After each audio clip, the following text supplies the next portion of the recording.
What's up, everybody? Today's video we're going to be talking about drawing some floral. Today I'm working on a really big rose tooling piece that's going to be the bottom gusset part of a bag.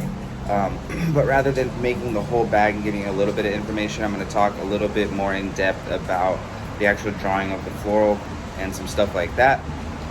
But there's a whole lot of talking in the video, so I'm going to jump right into it. So I got this big old rose piece. I started out by laying out some of my favorite roses. I have a couple rose patterns that I use all the time. I'll mix them up, kind of rotate them in and out. I'll, change them. I just am doing roses all the time, so it's just super handy for me to have them on hand. You can see I start out by drawing the overall flow of the floral that's gonna run the whole length of the tooling piece. Like the one side kind of goes right, the other side kind of goes left. This is gonna give, the whole entire piece the nice flow that I'm looking for.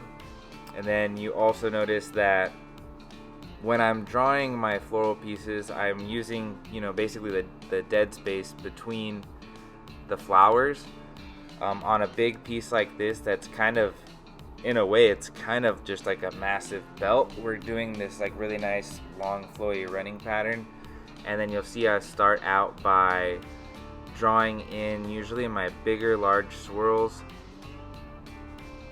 Like here's a perfect example where I'm drawing this around and I plan on doing something kind of trick to it. I'm doing like a scroll and a looping petal all kind of woven in, and then I will fade out from there. So you can see I'm doing again the big scroll, which is going to be like kind of the highlight point between the two roses, and then from there I'm going to fill it in with whatever I think is going to look good in the spacing that we have. Some spaces call for maybe a leaf will fit better, maybe a loop would fit better. It's really honestly the fun part about drawing florals is it's so different every time. And then we move into swivel knifing, super standard. I love using the leather Wrangler swivel knives. I've been using them for years now. I actually love that company. Shout out to Leather Wranglers if anybody's looking for really dope tools. I've gotten I've been using their swivel knives for probably like 3/4 of my career, to be honest, at this point. Love their products. But nothing too out of the ordinary with the swivel knifing, I'll be honest. I just make sure it's nice and deep, and you use that drawing, you use it as guidelines kind of, to the best of your ability, but sometimes, when you're actually carving it, a line might flow a little bit better. There's something that's just super fluid about a swivel knife that, in my opinion, if you use it the right way, the swivel knife will tell you where you need to cut it, versus trying to force your finger or the accuracy of the tip of the blade down, exactly on that line.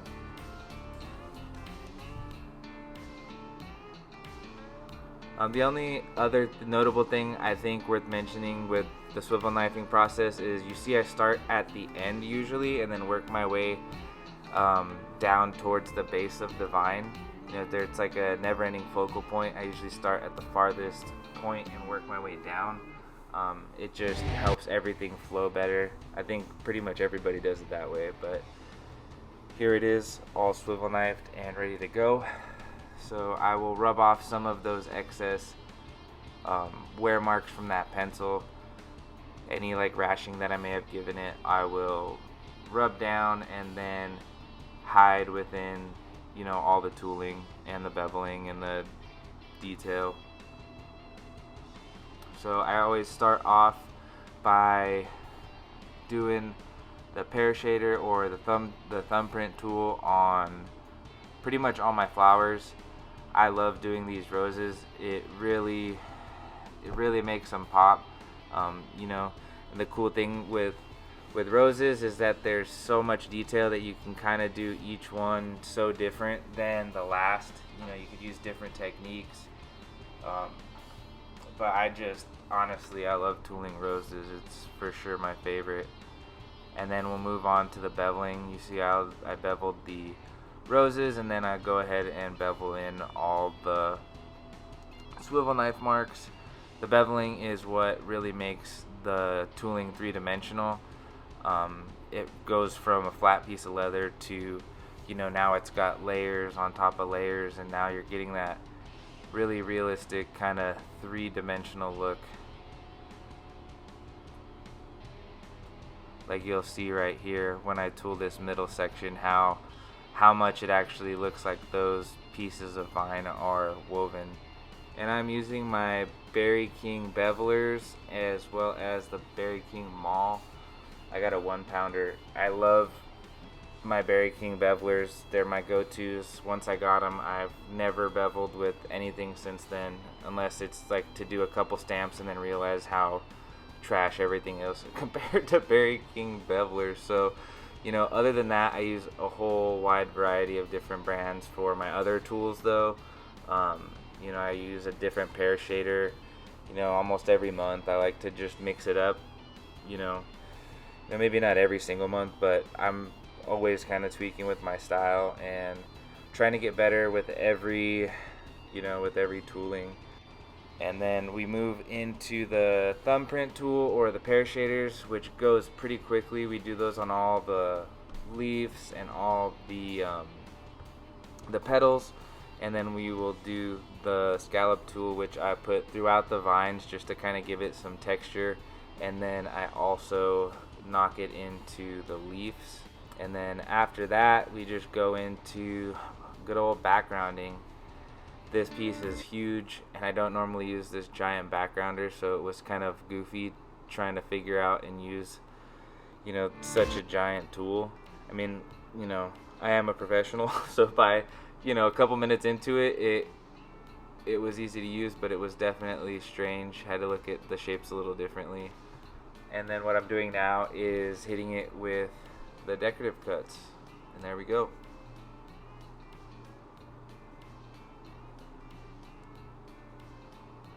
All tooled, ready to rock.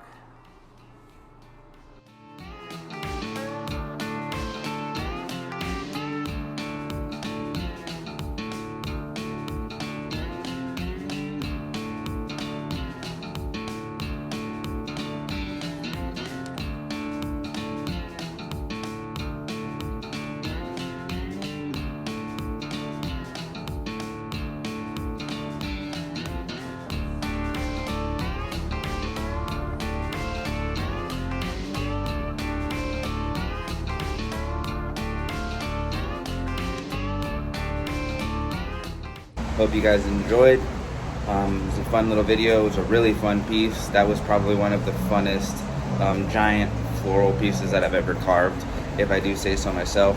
I love doing roses and I love doing belts. So this was basically just like a jumbo belt.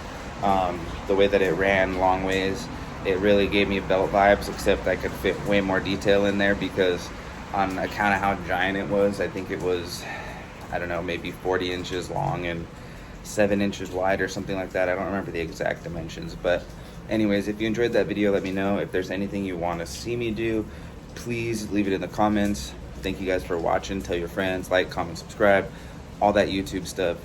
Other than that, it's been Brian Sosak. Thank you again for watching, taking time out of your day. Keep kicking ass, and that's my words of wisdom for the day.